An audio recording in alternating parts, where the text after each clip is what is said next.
Hi hello good morning. रविवार म्हणजे आमच्याकडे मासे खाण्याचा दिवस, आमचाही आणि आमच्या आरवसाठीही. त्यामुळे नित्यनियमाप्रमाणे आजही आमची पहिली हजेरी लागली ती फिश टँकच्या दुकानात. आज जसं तिथे फक्त फिश फूड घ्यायचं होतं, पण दुकानात गेल्यावरती एक छानसं ऊठ दिसलं. खूप दिवसांनी छोट्या टँकमध्ये काहीतरी नवीन ठेवायचं असं वाटत होतं, मग ते घेतलंच. तिथे उभं राहून मी ते टँकमध्ये कसं दिसेल, कुठे सेट करता येईल हेच चेक करत होते. सोबत आरवसाठी त्याचं फेवरेट फिश पुडिंगही घेतलं होतं. आता घरी जाऊन टँक सेट करायची उत्सुकता लागली होती. आज संध्याकाळचा जेवणाचा मात्र अजिबात विचार करायचा नव्हता, कारण आज दिवस खास होता, आईच्या वाढदिवसाचा, आणि आजची ट्रीट तिच्याकडून मिळणार होती.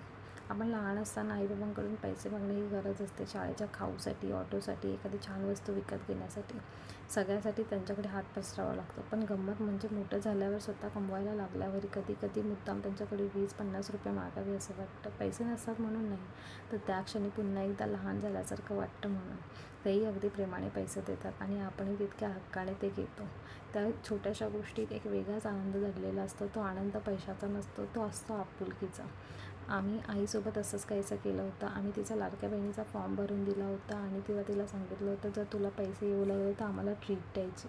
तिने ते हसत हसत मान्यही केलं होतं, पण येऊ मात्र येत नव्हता. आणि मग एक दिवस आजचा दिवस तिच्या वाढदिवसाचा, तिला आठवण करून दिली की तू ट्रीट देणार होतीस, आणि तिने हे ते मान्य केलं आणि त्या ठरल्याप्रमाणे आम्हाला ट्रीट दिली बिर्याणीची.